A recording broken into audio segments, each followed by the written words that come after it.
All right, welcome back to Bettor's Last Stand, Episode 4. Hard to believe this is our fourth one of these. Hopefully things turn out a little better than last week when we were cut short due to rain. But it was fun while it lasted. We didn't get to talk a whole lot about the NFC South, but it's there wasn't much to say. We all thought Tampa was the team to beat, I think, there. So we'll touch a little bit on that. But welcome back into Bettor's Last Stand. If it's your first time listening, we're a sports betting show under the Pine Room Podcast umbrella.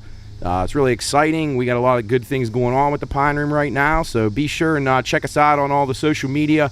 Contact at the Pine Room Podcast email, at the Pine Room Podcast on all the socials. So, guys, any thoughts from the weekend? Anything stand out? It was kind of a low-key weekend as far as betting interest goes, but trade deadline at MLB, I guess, gave us something to look at. Yeah, one thing before we go into that, Matt, for the listeners and watchers out there, I think at some point we're going to post our weekly picks for each of the conferences. I started to log them in here if you guys see, but yeah. But we will post those so you can go back, and if you do want to follow what we're saying, maybe pick up on a couple winners. I know last week we sent out our best picks, and every week we've been giving our best conference future pick, the particular conference we're talking about that day, and then our NFL picks. So if you want to follow along with those as the years go on, we'll have those up at some point. Maybe we'll even roll them across the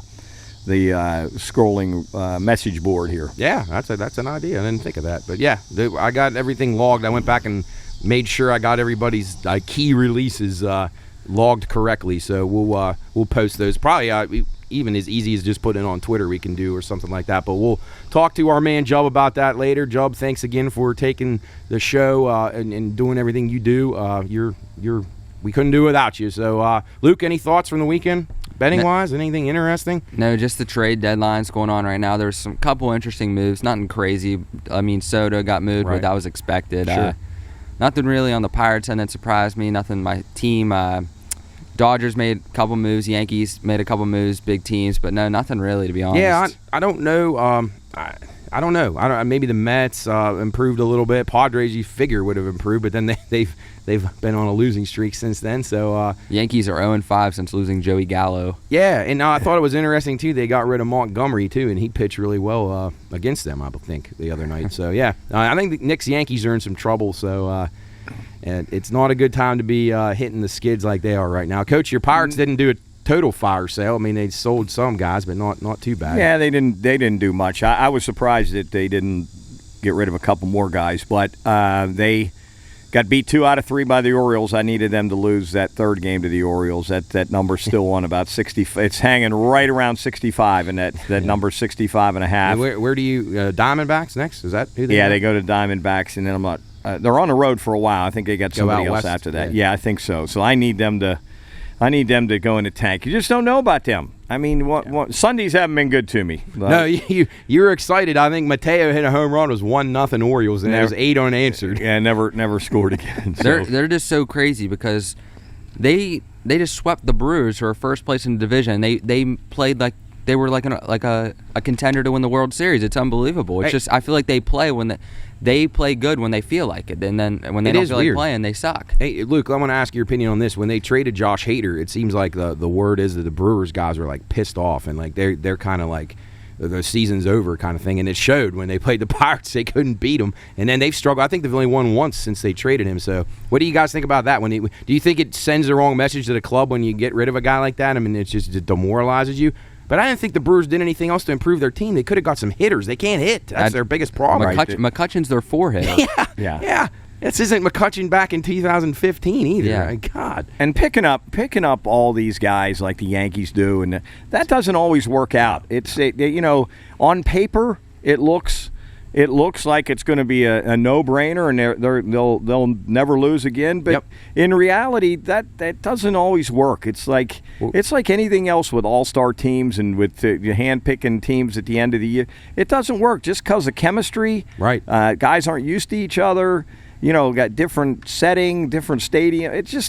it doesn't always work, and you can see with the Padres, it's right now. Now, in the future, who knows? They may be the best team in baseball, but right now you see it didn't have an immediate impact. No. I got a question for you, because I don't know a whole lot about trade and sports and stuff, but what do you think has more value, a team getting one big name or 3 prospects? Well, down the road, you would think that the team that's trading, each team would tell you different on that. So the team that's trading or getting the big player is going to say he's going to put us over the top. The other side of it, which would be the Padres giving the Nationals the top prospects in their organization, and many people, including your brother, Jarrett, thinks that it's one of the best returns in the history of baseball, and a lot of people say that. So I don't know. I guess it's your perspective. But the Padres lacked a little bit of firepower in the middle of their lineup. Now they're going to get Tatis back too, but their pitching has been their problem the last couple of weeks. So. Yeah, yes, and I'm not sure the Yankees are. I don't know. As you said, they're showing some chinks in their armor. Yeah. I Garrett don't know. Cole as an ace just worries me if I'm a Yankee fan. And they go into these droughts where they can't score. Amazing with that lineup. They got shut out the other day. They a couple of games ago they scored one run. Yep. I don't know what happens to them. It's a weird thing that you can't figure with the Yankees. Yeah, it's interesting, like you said, Coach. That getting rid of guys sometimes that are key clubhouse guys, that can work against you. And you bring in these all-stars and you don't know where you're going to put them, and you only have 9 spots to hit. Like you got 15 dudes that can hit. Like finding that good balance and who plays well defensively. And I don't know. I agree. I think these teams just give up far too much to get guys that may not put them over the top, and it's teams like the Yankees do it every year. They do, and I see. You see, it's not working for the Padres. It's the Yankees are a little bit struggling right now. I don't know. I don't think it. If you guys had to pick World Series teams right now, you going with the Dodgers again? I mean, I would have to pick the Dodgers. Maybe Dodgers, Mets, NLCS. Maybe the Braves are decent enough to hang in there. But. Yeah, Dodgers. And actually, shout out to our guy Michael Grove, who has a 2.7 ERA over the last month in AAA. So. Good job, Michael. Doing well. Yes. It's great to see. So Oklahoma City, is that where? Yes. Oklahoma City, yeah. So Michael, give you a shout-out. He was a guest several months ago, was awesome, and we still wish him the best of luck. And we'll be keeping an eye on him. Hopefully watching you on TV here again before the season's over. Yeah. Any other things? NASCAR was a little chaotic. Kevin Harvick got into the playoffs, winning. So that was big for him. He hadn't won in like 60-some races. With a guy like him, he's a great racer. Just a lot of these young guys are kind of taking over the sport, and golf's been pretty uneventful other than the live stuff. Yeah, the fields are just not. I mean, they're not even worth watching, to be honest with you. They're tough. And you love golf. I love golf, and it's been tough. It's been very, very tough, and it'll be interesting to see how the live golf thing shakes out with the lawsuits going on and crazy stuff. You got Deshaun Watson thing going on and on. Like, at one point, in Deshaun Watson, for whatever you think of him, good, bad, whatever, like get this thing resolved for his say. He deserves that at least. Like, get it taken care of. Like, get the final say in there. And his teammates, the Browns, his teammates, they got it. And the fans need it. I mean, it needs to get over and make a for all parties. Yeah, definitive decision and get over with and get on. And then Brittany Griner, I just want that to go away. Yes. Either just keep her there. Hopefully that's what happens. Yeah. The NFL is a mess, though. I mean, they suspend Deshaun Watson. Well, they didn't really do it, but like 6 games for, he had like 25 women who he didn't do good stuff with. And then Calvin Ridley bets on his own team and gets a whole year suspension. I don't think that's really fair. It seems way out of whack. NFL's had a problem with that for a while. Back to the Ray Rice thing. Then he knocked his wife out, and they gave him 2 games at first. And then he's never played again. But they need to improve their penalties. And fortunately for our sake, the Brittany Griner thing doesn't affect betting at all. So we're good there. We'll definitely probably talk about her on the podcast tomorrow, I'm sure. Everybody be sure to check us out, Pine Room Podcast. Joe, what are we, 21 tomorrow? Yeah, episode 21, yeah. It's not sporting news, but you guys just broadcasted your first show today. Yes, well, it kind of ties into this. We did our first show down at the WKKX building. The Watchdog folks, Rocky, his sister Kayleen, and Howard Monroe were nice enough to give us an opportunity to come down there and try ourselves out in the studio for an hour show on Mondays from 2 to 3. And we were just down there, came right up here. And, guys, that was fun down there. It was a good start, I think. Yeah, that was really fun. We gave them an overview of what the Pine Room is all about. tried to give them paint a picture. It's like talking to someone on the radio, obviously, which we were doing, but like I was talking to Luke coming up here about broadcasters that don't paint the picture like on a radio broadcast. They might yell and scream at a play going on like we're not there. Right. But they're yelling because they're there, and we're like, what's going on? Like, so I tried to paint a picture of what the Pine Room is really about. It's still, I'm sure, hard for people to understand what it really is till you see it. Right. But I thought that was neat that we got to tell everybody what it's about and then how the podcast actually started. And, it was really an engaging conversation to try to describe how this whole Pine Room has evolved. So It was fun. We had some laughs. Luke made us laugh a little bit with a couple of his comments. Yeah, and Jarrett, talking high school. Jarrett was on there, and we had a really good time. So that's weekly at from 2 to 3 on the Watchdog. That's 1600 AM and 97.1. WVOY. I can't remember the call. I thought it was 97.1. Hang on, I might have had it on my sheet. Yeah, I get it real quick. But for those of you that didn't catch it, I believe those are being recorded on the Watchdog's website. So if you go on watchdognetwork.com, you can, maybe not today, but within the next couple of days, you can listen to past broadcasts. Like in podcast form? Yeah, we should be on there. So go ahead and check that out. And we got, we're getting close to high school football now. We had fun with that. Matt's... We're going to do some really good twist on high school football. We're going to put some lines on it, obviously for entertainment purposes only, but we're going to put some lines on them and some middle numbers. So if you want to check those out, tune in next Monday, 2 to 3, and we'll be giving week 1 of the high school Ohio football lines out. That's going to be a lot of fun. Matt already has them. He's zeroing in on it. I got to tighten them up though. I got some guys like on the other side heavy. So. He hasn't shined them up real shiny yet, but they'll be ready to go. And you people that are looking for some college action, we're only 2 weeks away this coming Saturday from week 0. Yep. So we're getting close. So you better start looking at your lines. We're again, we talk a lot about gambling on this show. We're not professionals, obviously, but Matt's probably as close as you can get to a professional. Well, I work on one side of the profession, but that's the easier side of the profession. Yeah, in a way. And Luke delves into a lot of facts and a lot of statistics and knows players, recruiting classes. So he gives a lot of great analysis on that end of it. He doesn't participate in it, obviously, but he not yet. Yeah, not yet. But it's going to be a big celebration up here. When he is into it, he's going to be really good. Yeah, he's going to be really good. I'm sure we'll have that streaming live when he makes his first bet up here in the Pine Room. Luke, do you think you're going to be good at this, or you're not even going to do it when you get older? Oh no, I'll for sure do it. But when he gives his picks, he probably knows what it's like to feel on the bad side of things. But at least he doesn't lose cash, so that's good. Actually, I have a question for you guys. Absolutely. So, would you guys pay $200 as the cheapest ticket for the WVU pick game? No. Mark and I have had this conversation many times about I'm not driving up to a game and just you'd have to pay me money to go to that.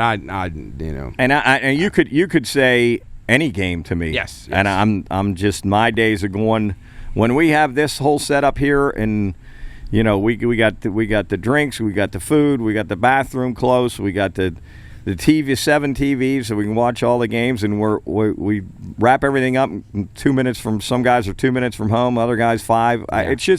It's not worth it to me, the hassle. I'm over all that. You cheated death enough times in your youth back in those days. Yeah, and I'm over all that hype and all the excitement. Not that I don't love watching on TV. It's just the thrill of a lifetime for me to watch, the traditions and the excitement and just the upsets and college football. There's nothing like it, in my opinion. But to go and back to that question, Luke, no, I wouldn't go if I had a free ticket. It would have to be a special occasion for me, Luke. Not Pitt and West Virginia. That just doesn't do it for me. Maybe like an Army-Navy game or something with the pageantry that I could really enjoy that. I just thought that was the cheapest. Yeah, outrageous. Yeah, that seems way overpriced. But they might have to do that. Mountaineer people are probably buying all the tickets up right now. Yeah, so. But when you hear that Bruce Springsteen's charging $5,000 for a ticket to go see his concert, that's sort of. puts things in perspective, doesn't it? I know kind of outprices everyone. Yeah. Yeah, I mean, what the guy you went to see, Jarrett, who was it? Morgan Wallen. Tickets were like stupidly outrageous priced for that. So that's because people were actually they were buying them Yes. and reselling them for crazy high prices. Yeah, What a mess. Yeah. So anyway, back to that, Luke. Would you pay to go? Would you pay $200 to go watch Notre Dame and Pitt if they were playing at Pitt? Oh yeah, for sure, but just not West Virginia. I know it's a great game, but I mean it's just two programs. It'll look just fine here on the TVs in the Pine Room. I would not be wasting my time. Plus, Pittsburgh is a tough city to drive in. It's bad when you're sober and you're fresh, and then driving up there, sitting in traffic is just sold out. We've all done it enough. That's what I heard, Luke. I heard. It'll be a good atmosphere. It's cool. I mean, if you could parachute me in there or drop me in of a helicopter, then maybe I'd think about it. But nah. And back to the betting world. We've hit on some particulars of betting. Talked about the totals, over unders. We've talked about the underdogs. We've talked about fading the public. We've talked about teasers. Talked about parlays. We talked about the importance of managing your money. So we want to hit on a few more things today. Matt always has a few more. What do we want to call them? Bettor's lingo. Yeah, just little tips, things that you'll hear us say that you might not know about. Just like I had on their handle, which is not something that a lot of people be familiar with, but that's obviously the handle of money across the counter. If you hear somebody on a radio or something talking about handle coming in, it's obviously money. So that's one you'll hear a lot in the betting industry. Consensus plays, and those are things that the majority of the people are on. And consensus plays they kind of mean different things to different people. You can have the consensus play of 5 prognosticators gave out these games, and 4 of them picked that, so that would be the consensus that they picked the Jaguars or something. But then you got the consensus just as far as the betting lines go. Across the board, if you're looking at 20 different books and you have a game that's around 7 points and, 18 of the 20 have it at 7, and a couple have a rogue 7.5 or 6.5. So you'll see that, and you'll hear them. People will talk about that consensus. So that's kind of like what the average is, what most places have. So that's when you'll hear us talk about. I don't know if we talked about Moneyline Betting. No, I don't know if people know. That was going to be my next one. Right. I think I think there's 2 that we would like to throw out there that maybe that you'll hear us talk about that. Matt, myself, Luke, we could all give you a little insight on. But he just mentioned the money line, and that's an important thing to remember when you're betting. Any sport, obviously, but in football, it's really, really important. Like if you could get huge odds, if you think that you think that Notre Dame could possibly upset Ohio State. I don't know what that money line would even be, Matt. Do you know what that is? I'm not really sure what it is right now, but it would be a heck of a return on Notre Dame if you felt strong enough about that. Luke, you may have some insight on that about how do you think there's any chance Notre Dame can win that game? I don't know. It's just I really love the new coach. That's all I'm going to say. He's doing a great job on the recruiting trails right now. I mean, we're beating out top SEC schools for these kids. Like yesterday, I just told Mark on the way up, actually, top linebacker in the class named Jaden Osbury, who lives 4 minutes away from LSU's campus, and his dad works at LSU, committed us over Brian Kelly and them. And actually, Brian Kelly said that he went to Louisiana because the state recruits itself. And the top 12 recruits in the state of Louisiana, none of them are committed to LSU. I think that's awesome. Jeez. Yeah. Well, that's fascinating. Yeah, back to the money line. Money line actually means that you're betting your team just to win, even if you're getting, like Notre Dame's getting 14.5 points. Yeah, I'm looking at the money line right now. So right now you're the Irish are plus 490. So that's on DraftKings right now. So that's about a $5. So you bet $1, you doing almost 5 there. Yeah. So but Notre Dame has to win the game. If they cover the spread and you bet the money line, you still lose. Right. And money line angles that interest people a lot. You'll hear professional guys. A lot of times they're going to take the points because they're going to tell you never leave it to chance. You want those points, but you see people, semi-pros or guys that give out picks will kind of hunt in the NFL or college teams that are catching. Especially if you see it under a field goal or field goal and a half. Like if you see a team +2, +2.5, those are spots where if you like the dog, you might want to take a shot there because a lot of times the 1 and 2 points don't factor in as much. They can, not by any means do they never, but the key numbers of 3.5, and that's another thing you'll hear about a lot in betting. Key numbers, 3.5 are obviously keys, working through 3, 6, 6.5, 7. Those are key numbers. You don't see things hit on 5 a lot, 4. Right. So guys are out there hunting numbers like that, and that's where you want to take your shots on the money line. If you like a team getting less than a field goal, it's definitely worth a risk. Yeah, absolutely. And then the other one I want to hit on was. You'll hear us say the line moves. It's called a steam move, in the line moving, and that obviously means that the public money is heavily going on one side or the other. Too obviously, if it's going on the underdog, the line is going to drop, and the other way, if heavy money on the favorite, and they usually move a half a point based on. Right. I don't know how much money has to be. It depends, and I've talked to, I ran into a former or bookmaker. Actually, he's just kind of on hiatus waiting to operate his next book. But he was telling me about that. A guy that used to run, his name's Bill Sattler. He ran all the Caesars books for years, and great guy. I learned a ton from him. I went and hung out with him before I actually got into the industry, and he's just a wealth of knowledge. Been in the racket for years and years. But it kind of depends on the property. So where I work at, a $10,000 bet may move the line a half, but it Caesars properties at some of their spots it could be $100,000. So it depends, but big money in on one side, depending on what is in that market or how much is in the pool is gonna start to influence your steam plays. So and the reason that line moves is the books want to get action the other way, right? To even it out because they don't want to get murdered if that favorite comes in and wins big. So and books don't want to move that. They don't, because when numbers hit in between where it started and where it finished, and it falls in between, that's when they get their worst beatings. So what's the largest line movement you've ever seen? Oh, I mean, nowadays with the way the injury news breaks and stuff, I mean, you could have 3 touchdown moves in college games now if a quarterback's out. You wouldn't have seen that years ago, but it would have been kind of hush hush. The biggest one I've seen is when the Broncos had to start the receiver at quarterback. The over under dropped like almost 20 points. Right. Yeah, and those instances like that with the COVID, you saw some haywire stuff with the COVID. I mean, just the drastic moves, like you said, Luke.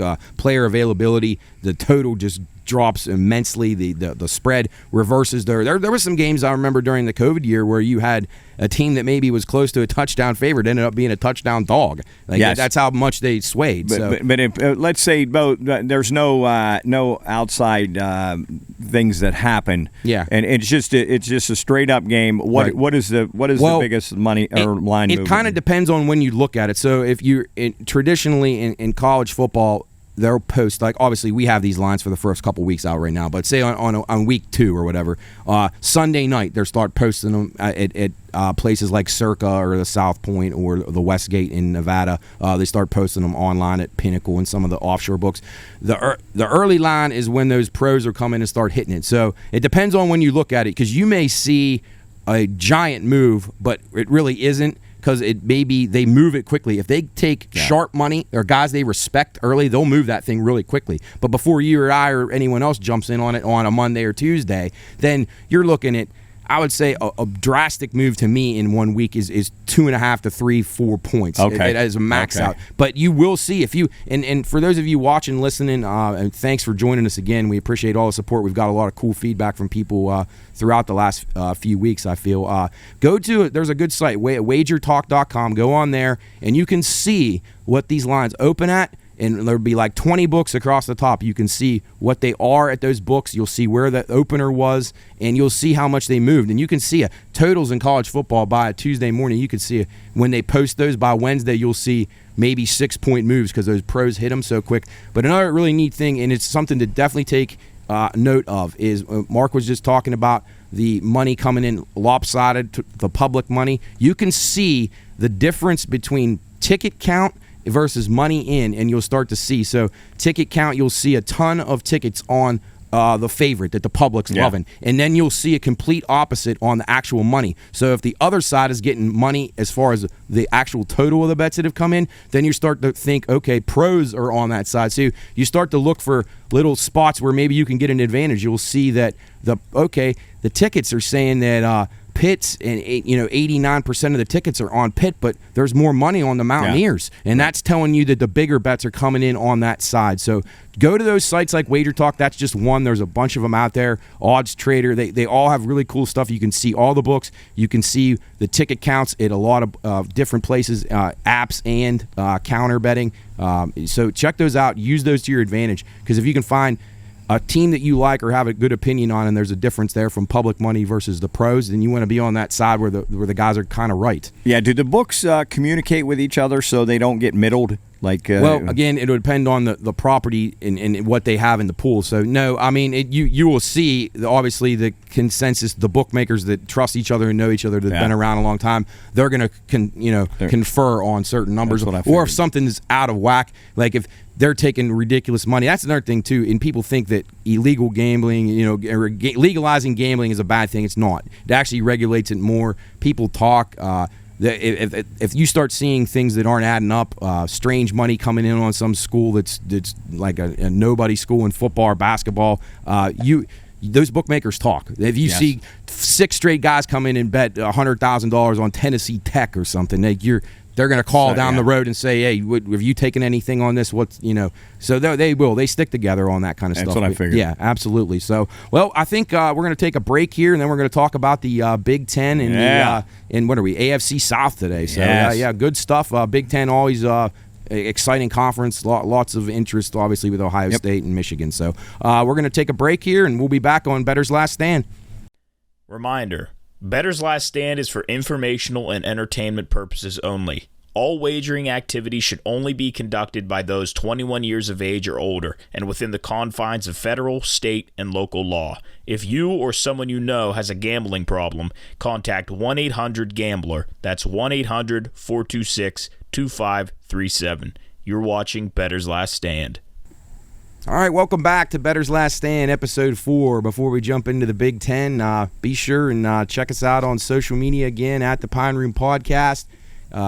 Check our store out. I got the Champ Signature shirt that Jubb worked on, thepineroomshop.com. If you want to get all your Pine Room gear when you come out and see us live, or come up to the Pine Room yourself and hang out, whatever you're fancy, go in there and get it. We got a lot of good stuff. Jubb worked his butt off, and thanks again to him for everything he's done to guide us along in this entire thing. So, guys, let's jump right in here to Big Ten football, and obviously got to start with the Buckeyes. Whether we like it or not, they're going to be really, really good. I think they're the team to beat. I don't think there's any bones about it. I mean, there's just they're the team to beat. I think just loaded everywhere.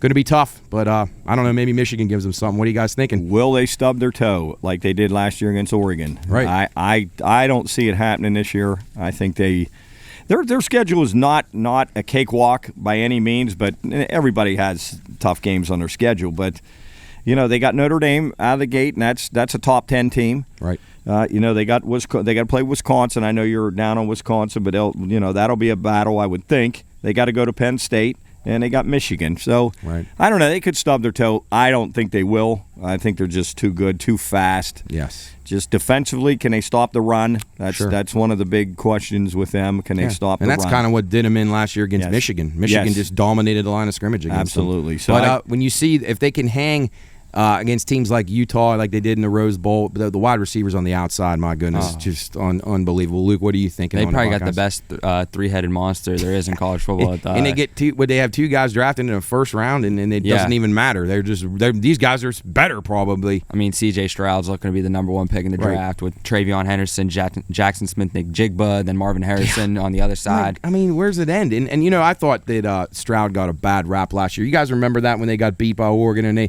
they struggled a little bit against Minnesota early in the year, and the Ohio State guys, people I know, work with, whatever, they got to get rid of this guy. Like, this kid, I thought the kid looked good from the beginning, and he's going to have growing pains. I mean, I feel like he's very talented, and obviously with the weapons he has, Jim Knowles was a good hire at the DC position as well from Oklahoma State. And they needed to shore up a little bit on defense. They definitely did them in the last couple of years. But I find it hard to think that they wouldn't be in the playoff. It's just going to be, like you said, Mark, unless they go on a road maybe to a Maryland or somewhere. Maryland beat them a few years ago, I think. You never know. Big Ten is a tough enough league on the road. It's never easy. But their schedule isn't the hardest. Yeah, it's not the hardest, but there's obviously some tests in there, but I think they'll pass them all. All their special teams are back. The entire crew, their kicker, their punt. Absolutely. People forget about that, how important that is. But I think the guy their punter only punted like 36 times or something last year. Barely used. Who punts less, him or Alabama's guy? We always been say a good bet right there. Yeah, we always say that up here. Sometimes they have to wake Alabama's punter up. Yeah. He's on the sideline sleeping because he never gets called. Never. Yeah, that'd be a good gig to have. Alabama, but again, Ohio State will be. That middle at 11. I mean, I can't see them losing 2 games. It seems to me like Ohio State always has a solid kicking game. I've seen it for years and years and years. They're just one of those teams you see and you know that they execute special teams wise. They make makeable kicks, and that goes into covering spreads. And they're probably one of the better teams in covering spreads over the past decade or 20 years even. And special teams play such a huge role. And you got a punter that can pin a team in with that a good defense. I mean that goes into the spread too. Teams get pinned in, and then they got to punt out of their end zone. And then you give that offense a short field. Right, and those special teams are just incredibly important. I know they don't get talked about much. I don't think they get talked about as much as they should. Not nearly enough. But the special teams. So they got all their special teams back too. So they're going to be, obviously, I mean, it's going without said. They're very, very, very difficult to beat, and I would probably play that over 11, but if you can find 10.5s out there and you like look for it. But it's probably juiced through the roof. It's juiced. I think 11's even juiced. Yeah, through the roof. it's just going up more and more. And it's hard to argue against. So yeah, I think we're all kind of on that. Luke, I hate to be your. I know you're confident in your coaching staff, but your D coordinator. I'm sure he's breaking the films down heavy, but he's got a lot of work to do. I'm sure he'll do a fine job, but that's going to be a tough challenge. Yeah, unfortunately, I got to go with the Buckeyes over. Just too much firepower on both sides. I mean, I know the defense struggled last year, but there's just too many athletes that defense can't be good. In a conference, too, that is good, but I feel like as we get into this, they're going to talk about Michigan taking a step back, Michigan State, so on and so forth. I think, it's their league to take, I feel like, unless somebody makes a big jump. But the next team we'll talk about is their arch rivals, Michigan. Obviously, they lose a lot, but they got a solid foundation coming back. I know their offensive line's kind of rebuilt, and that's kind of where they won the game against the Buckeyes last year. But I'm not.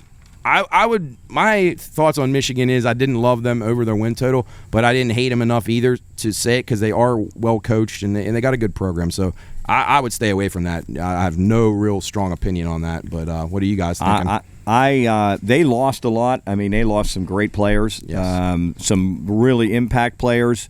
But I think they'll be now their quarterback situation. I mean, they got.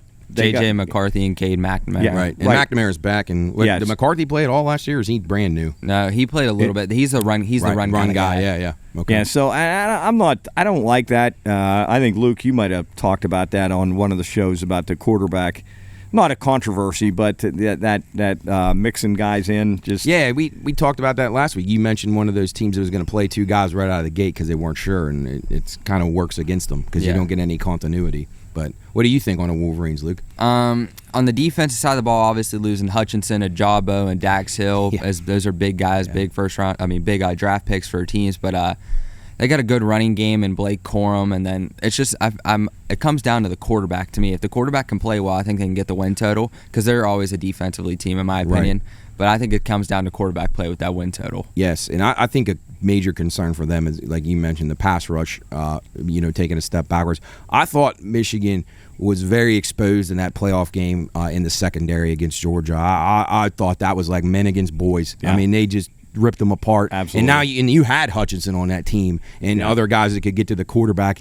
And obviously Georgia's like an NFL caliber offensive line. But, if you can't get pressure and you can't cover, it could be tough. But Michigan's always well coached. I'm assuming they'll rebuild their line and they'll run the ball pretty well, but quarterback play will come down to it. Can they make enough big plays to beat a team like Ohio State? Because I don't think they'll be able to dominate the run game like they did last year against them. In the next couple of years, they're going to be. I don't think they'll be very good at all. He's a Harbaugh. They don't talk about this enough. He's a horrible recruiter. He's really bad. I feel like he's kind of stuck in the 1980s version of football. I feel like Michigan's always slow, and obviously Mark and I will tell you, we have family members over in Maryland that are just diehard Wolverine fans. So shout out to the Greasers. But even they know that Harbaugh, he struggled to get athletes in there, and I was happy for him last year that they did well and they beat Ohio State. That was cool to see once in a while, and that's good for that rivalry. If Ohio State beats them every year, it sucks. But I don't know. I'm lukewarm on the Wolverines. I'm gonna take a wait and see approach. Don't love them, don't hate them. I will say this. I look at their schedule. I've looked at their schedule many times. Their schedule is not really very difficult. I agree with that. If you look at their schedule, they come out 3-0 automatically almost. Well, definitely 3-0, and then they got Maryland at home, so they should win that one. And they got to go to Iowa, who I'm not sold on Iowa. I think they'll be okay, but I don't think they'll.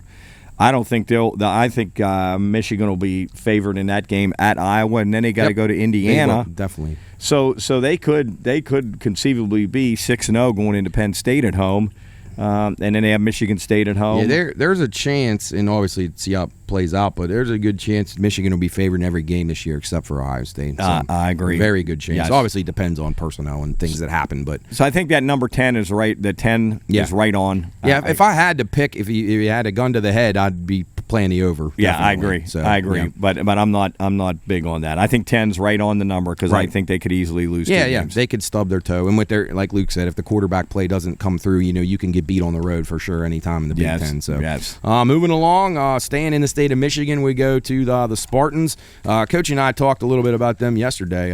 I'm not a big backer. I think they kind of were very fortunate last year in a lot of games, and I think they'll take a step back this year. What are you guys thinking? Here's an amazing statistic about Michigan State.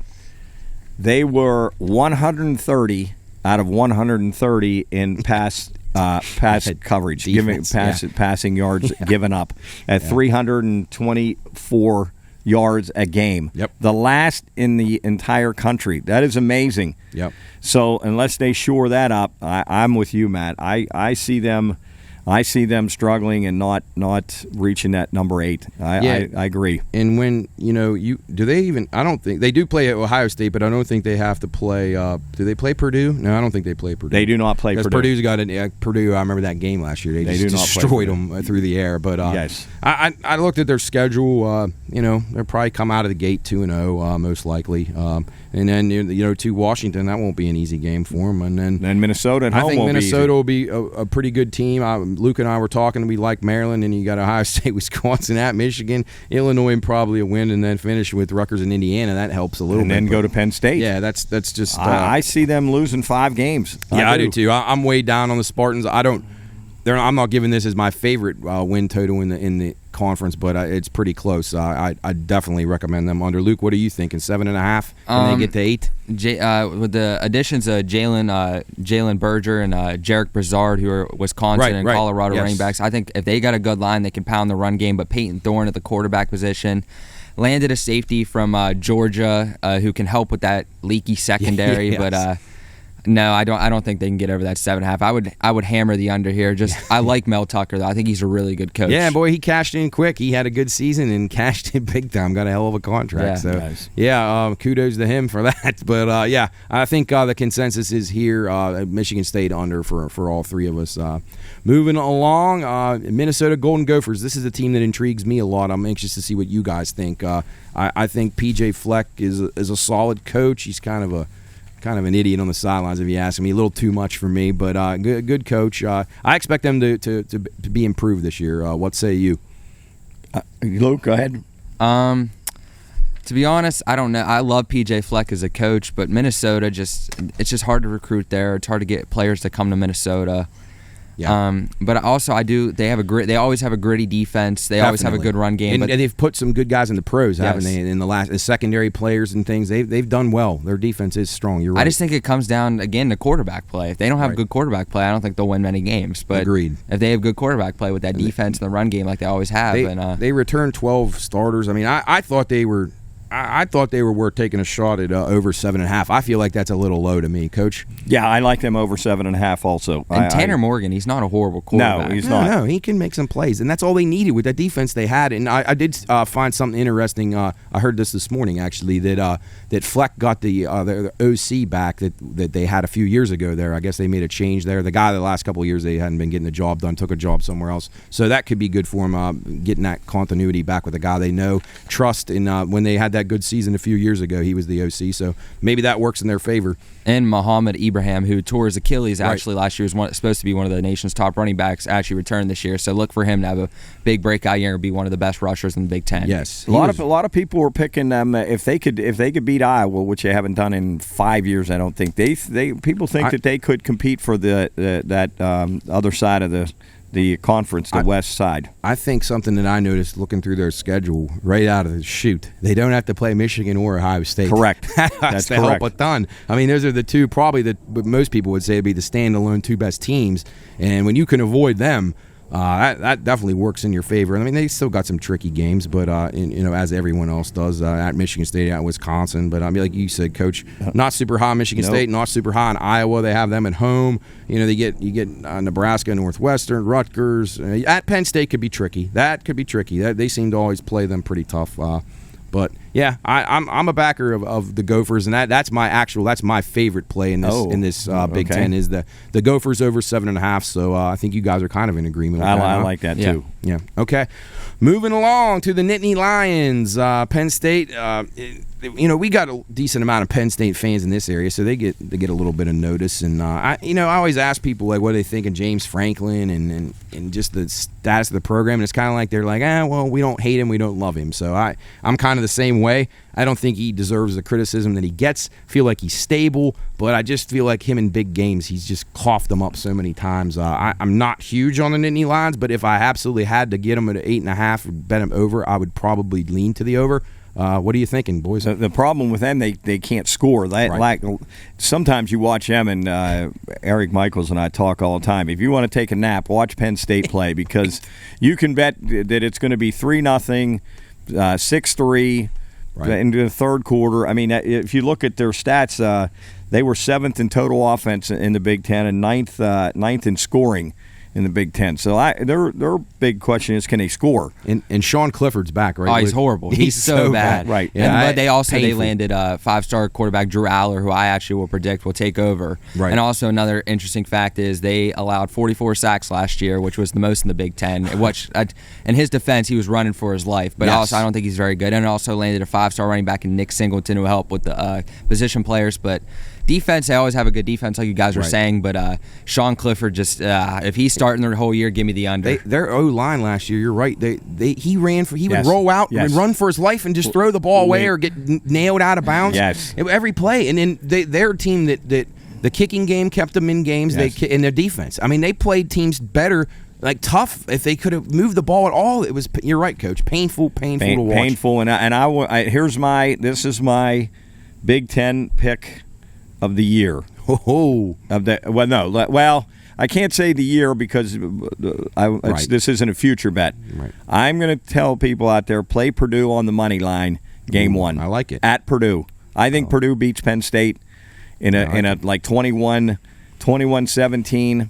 17-14 win. I think Purdue is going to be very good. Yeah, if you can find that out there too, if you're liking the points, take that because it's starting to go down a little bit. But grab it if you can get it at 3 or above. Yes, I'd say hammer it. But that's my play. That's my Big Ten play. I like it. I'd be on board with that. Is Purdue catching the points against Penn State at Purdue, and that is week 1. Yeah, that's week 1. September the 1st, I believe. So we'll be licking our chops out here in the Pine Room. There you go. So you can use that money line thing that we just talked about last segment. Take Coach's advice and sprinkle a little on the Boilermakers. I'll have to get Nick to find a Boilermaker head. Champ would look good in a Boilermaker helmet. He kind of looks like a Boilermaker mascot a little bit. So but all right, that's my play. Luke, you got any final thoughts on Penn State? If Sean Clifford starts the whole year, under. But if they make a QB change and Aller can come in and do something, over. I felt like every week when I would look at Penn State's lines last year in the game lines, it was like immediately that the line would drop 2 points immediately, the total. It would be like open at 39, it'd be to 37 by lunchtime because everyone knew they couldn't score. And then when they play teams like Wisconsin or something, they were painful to watch. Yes, very, very bad. So, all right, moving along, Iowa, another team with a spry offense that can move the ball really when you well. watch Penn State play Iowa, man, you are going to be in for a day. You'll have time to go get a hot dog. You'll have time to go get a bathroom. Yeah. If you want to catch a little net, Champ usually takes a nap during the Big Ten games. Yeah. Who could blame him? I mean, some of these teams. I mean, I was just looking down the middle of this conference, and the quarterback play is so poor. Yes. And we'll talk about. We're gonna talk about Iowa here, but the other teams there too. Luke, what are you thinking on the Hawkeyes? I mean, always well coached, but great defense. They got a great defense, but just the quarterback play. It's just always they're another team who will. 6 games in, they'll switch quarterbacks, and the other kid won't do well. Then they'll start switching them back and forth to see who can find it. Like, that's not going to work. Yeah, people don't realize that. It's been years and years since Iowa had any quarterback worth even talking about. If you guys remember last year, through like week 5 or 6, Iowa was number 1 in the country, and Penn State was number 2. Yeah, definitely. Yeah. But in the offensive world of football now, it's just hard to do that. And I wonder how coaches like Ferentz and I mean, Franklin isn't known for that, but how can these guys not get guys that can at least move the ball a little bit? It's bizarre to me. Big giant schools like that you can't find anybody that can throw or make plays at the quarterback spot. It's bizarre. I don't know. I would lean probably under to Iowa, but they are respectable enough, and their schedule isn't incredibly difficult, so I thought maybe it was a tricky one. I would probably lay off. What are you guys thinking on win total wise? I think it's right on the number, because if you look at their schedule, I mean, it isn't the beginning of the schedule is not very difficult at all. But then they have Michigan. They got to go to Ohio State. They got to go to Purdue, Wisconsin, at Minnesota, and Nebraska. I think that's going to be.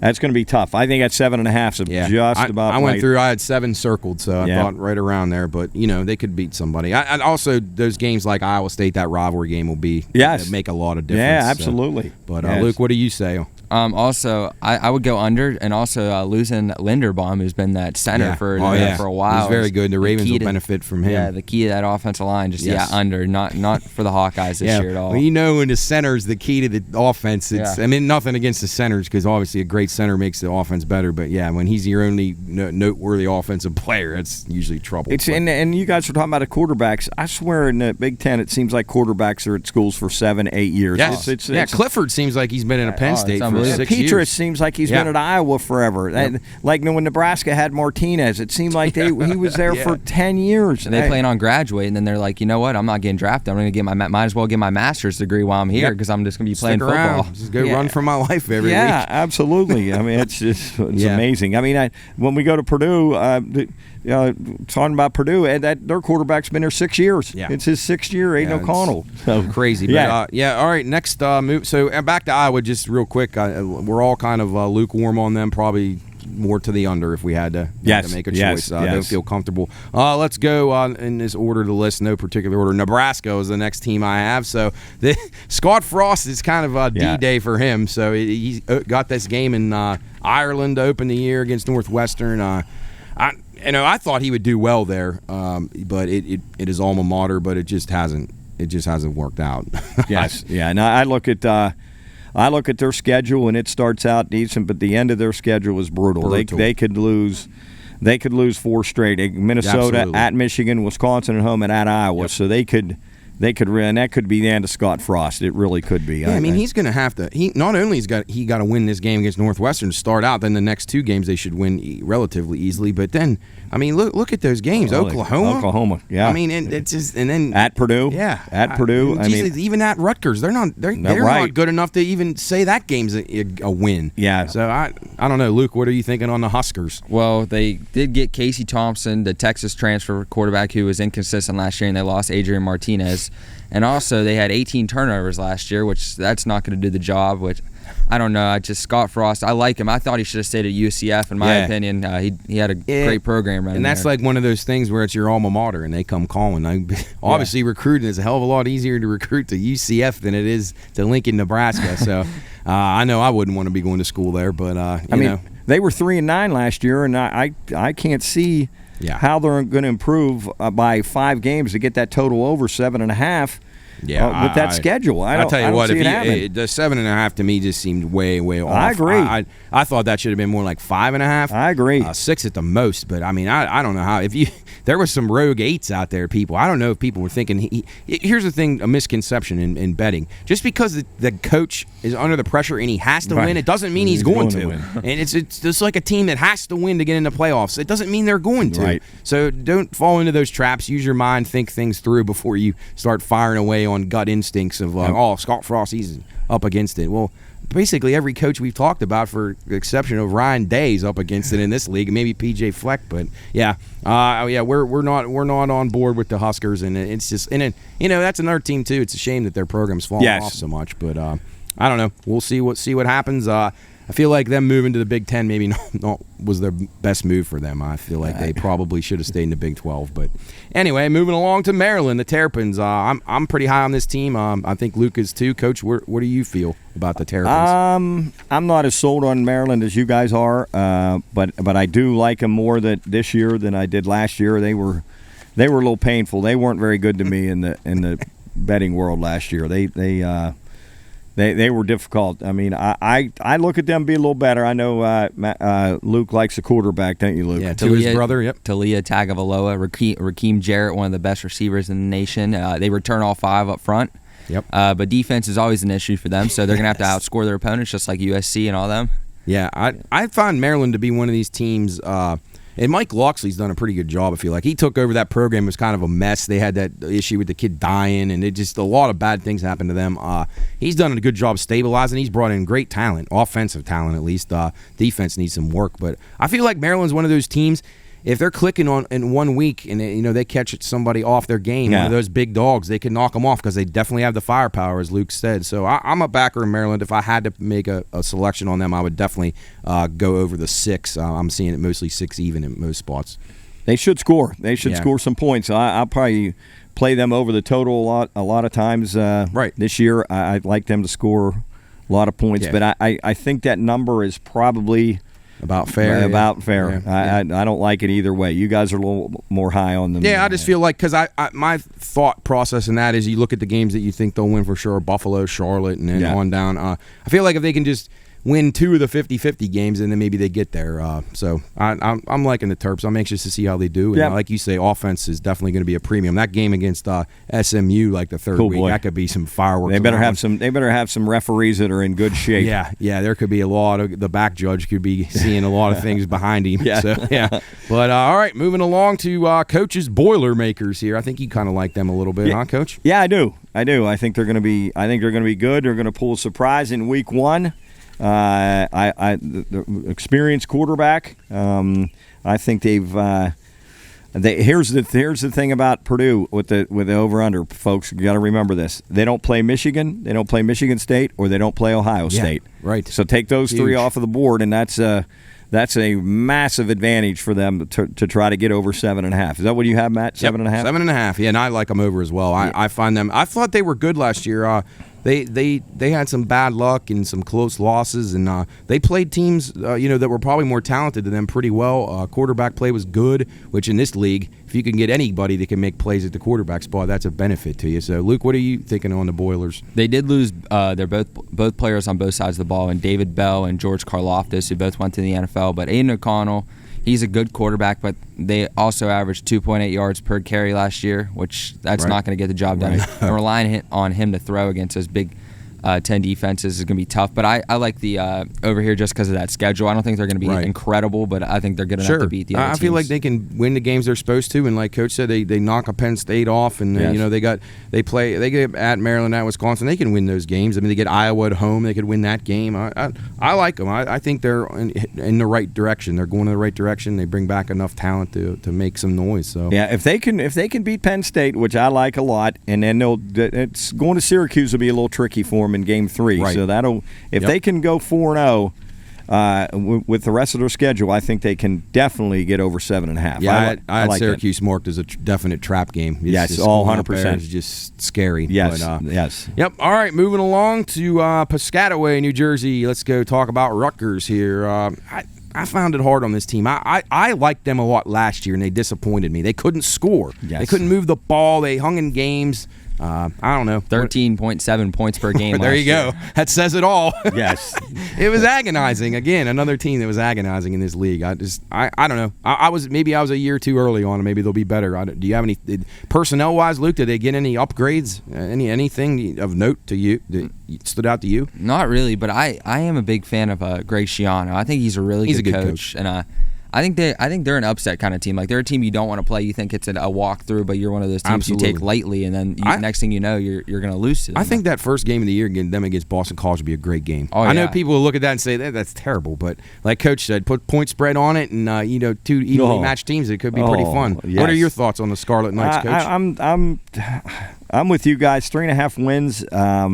Looking at their schedule, I see, if they could get Boston College, maybe. Right. And then they should obviously beat Wagner. Yep. And then they'll be a favorite against Temple. So, absolutely. I mean, there's 3 wins there. Right. Now, obviously, then it's going to get tough, but they got Indiana, which will be a coin flip. And Nebraska at home, too. Yeah, right? So I like them to go over 3.5. Yeah, I do, too. If I had to make a recommendation, I would definitely lean over the 3.5 or 4 if you can get it. They're starting to take a little action on that, so I think it's up to 4 now. But if you find 3.5 out there, jump all over that. Get on it. Yep. All right, moving along. Illinois. This team is interesting. I think they got did they get the quarterback from Syracuse? Luke, I think that Tommy DeVito, I think, transferred in a QB. I don't know. Yes. I don't feel great about Illinois, but I always feel like Illinois can pull out one big win a year, it seems like, especially at home, maybe a snow game. I'm not a Bielema fan. I kind of think he's a blowhard idiot. But, I don't know. They're dangerous at home, I think. 4.5 win total, that's a little low, but I don't know. I kind of probably sit them out, I think. What do you guys think? Yeah, I'm with you. I think the numbers on, I think it's a little high. I don't know if they can get to 4. Yeah. Looking at their schedule, I mean, they're going to be underdog in every game except the Wyoming game. Yeah. And then Chattanooga, but they're going to be an underdog in every game. So I don't know. I look for them to stay under that win total. Luke, what are your thoughts? Way under. I don't think. Yeah, I can't even tell you what the last time Illinois has been just good or when they had that one guy's name was Juice Williams. I think. That was like the last time I feel like they were good. But this program's a mess, as we all know. It's just one of those teams. It's who wants to go to Illinois to play football? It's just. Yeah. It's just hard to recruit there. Yeah, Champaign. Yeah, I don't know. Yeah, so we're not on board with Illinois. So proceed with caution, I guess is what I should say there. So. Yes. Anyway, moving on. We got 2 teams left. Northwestern Wildcats. Talk about another team with a prolific offense. Sleeper. I do like Pat Fitzgerald. But it's got to be a tough place to recruit. They just in 2020. When did they? 2020. Yeah, they were in the Big Ten Championship. Big Ten Championship, yeah. Now I'm going to ask you guys this, and Luke, I'm anxious to get your viewpoint on this. Do you think that recruiting at Northwestern is mostly difficult because of the academics? Is that what holds them back? Because it's Chicago. I mean, I know people don't want to go spend winters there, but man, it's a big city and it's a great place to be or live. I mean, I've always found it weird that they couldn't get players, but maybe it's because of academics. What do you guys think about that? I would say that's the main thing, because you guys run into that too, right? Notre Dame. Yeah, that's actually a shame because you'd like to see players that could go there and play. And I don't know. I'd like to go to school in Chicago. I think it's a great place. But I don't know. I thought Fitzgerald's up against it this year. that game against Nebraska is going to mean everything if he can win that in Ireland. Maybe he's got a shot, but that's against tough. Duke.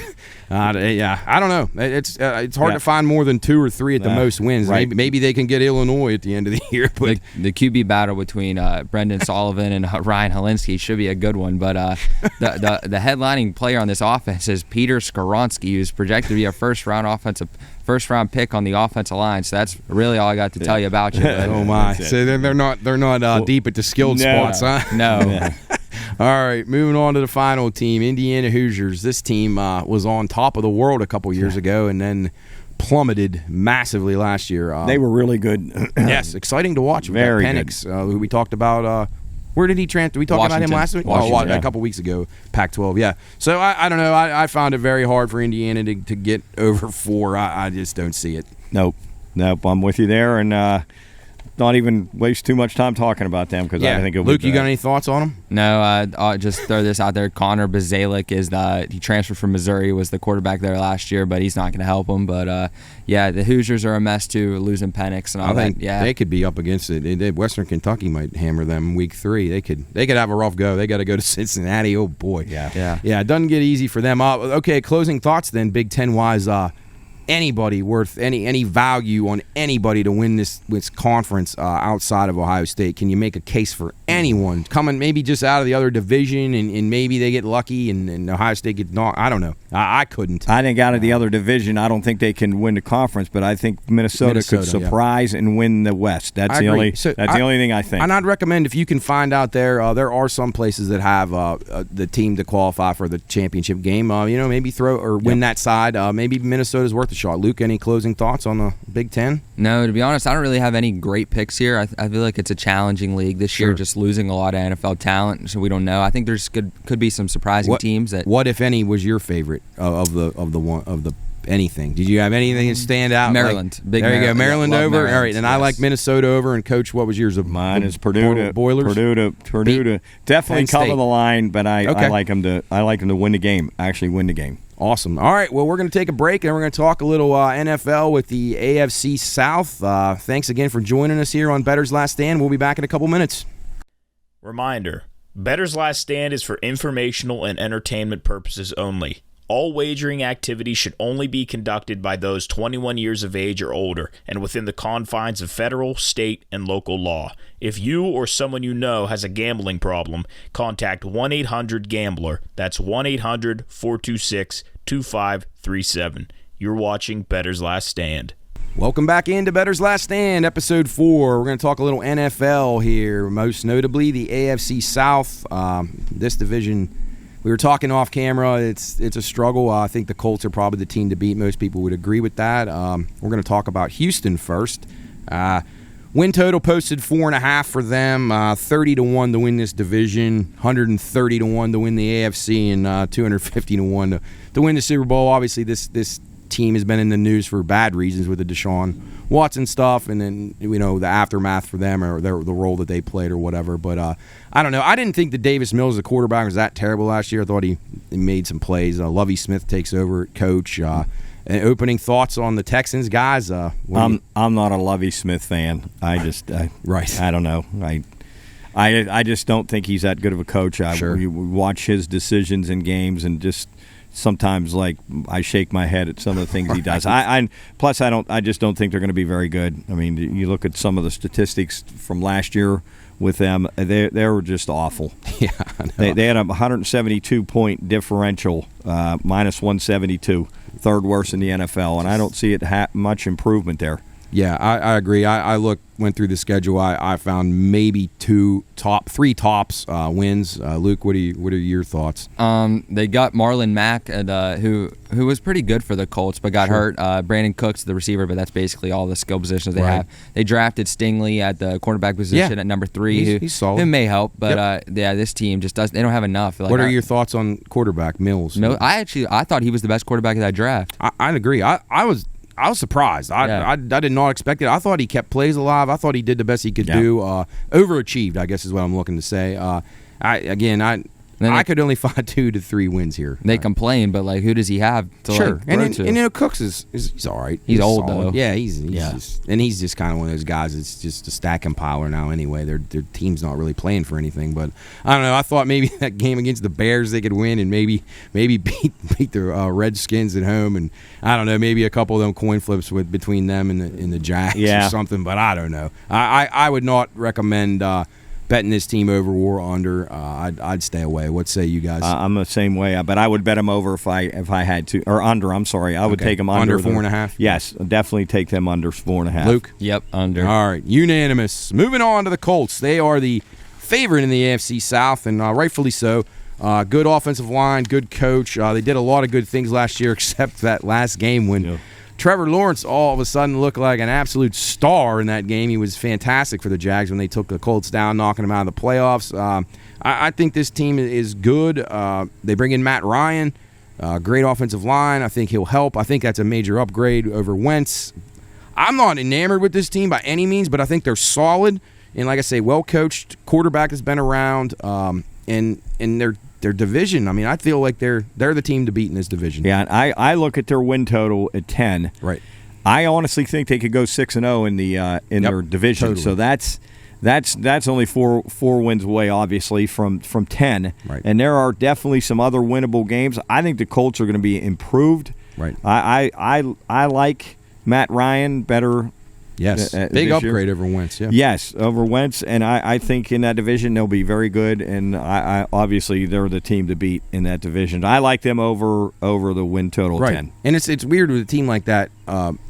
You may not love them, but then you look at the schedule, and like you said, Coach, maybe 6-0 in the division, and that's more than halfway to the total that you need to get to. So, yeah. And their schedule again this year is the second easiest in the NFL. Right. Luke, what are you thinking on the Colts? I like them over just with Jonathan Taylor. They don't have a great receiving core, but the issue is here Matt Ryan staying healthy. If he doesn't stay healthy, then they're not. I don't think they'll win games because I don't even know who their backup quarterback is. No, I agree with that. But he does have a great line to play behind, so that's got to help him out a lot. Nick Foles. Is it Foles? Wow, okay, well, never mind. Nick Foles. Well, that's a good backup. Just to win the division right now, they're minus 125, 135 in that range right there. So they're you're giving up a little bit, but man, you don't want to say it seems like an easy one, but because it never does. But and one thing too that people may not be aware of, a lot of books you can parlay these, and I don't recommend parlays very often, but if you like the Colts and you like the Buccaneers maybe in that division, and you say, you know what, I'm going to parlay those two to win the divisions, maybe you get a plus. You will get a plus price, and you throw a little bit on it that way. Like I say, I don't recommend parlays, Coach. You don't either. I don't either. But occasionally for these division type things, when you think a team is strong and really has the upper hand in the division, you can kind of find mix and match parlays for division winners. So I'd take a little peek at that. But I think we're all kind of in the same camp as far as the Colts over the total. Moving on to friend of the show, we got to get him on here on the podcast or this show sometime. Talk a little betting and all kinds of other good stuff. Says Jaguars. I think this team showed some signs at the end of last year. They obviously get past that disastrous coaching situation with Urban Meyer. So I'm high on this team. I'm not 6.5's tough, but I think they'll be right around it. What say you? Say this is for you. This is going to be my play in this division. I'm playing the Jags over their total. They have the 8th easiest schedule. Job, you're smiling, you're laughing because you know that. Say it, give me the boom, boom, boom. Cannons. And I know what's going to happen at the end of the year. They're not going to do what you're saying they're going to do, and you're going to get mad at it. And then I'll blame him. Right. Yeah, I was going to say, Say's in for a long winter. Why? Well, I'll say, why you talk me into this every year? It costs me money. Yeah, well, he'll have video proof that it was your choice this time. So, Luke, what are you thinking on the Jags? I'm a fan of Lawrence. I like ETN will be back this year. Yes, I hear he's doing great at training camp. I like James Robinson though. I know he tore his Achilles, but I thought he was a great back. Yep. Defense losing Miles Jack. Defense would be struggling, but I think they get to 6.5 easily. To be honest, I love Doug Peterson. The head coach. Big I love upgrade. him. Super Bowl winning coach. I mean, not every day you get to bring that in. So. Yeah, I think they get the 6.5 easily, to be honest. Yeah, looking at their schedule, there was a lot of those hinge games, but I thought they had an easy enough schedule crossing over into other divisions that they could get over. So I would be with you guys. If I had to play it, I'd probably play it over. I think it'd probably be right around 7. But, I thought the Jags were worth a shot maybe to take a little piece of the action on them to maybe finish second in that division. Yeah, and I'm going to go heavy on that over, say, 6.5. And if they get to 7 wins, I'm going to give you a double serving of my wife's cinnamon cake that you love for dessert. And he might shotgun a twisted tea with you, too. Shotgun a twisted tea, eat about 12 Duggar's wings, and have 3 pieces of the cinnamon cake. We're going to celebrate. That sounds good. That's making me hungry already, boys.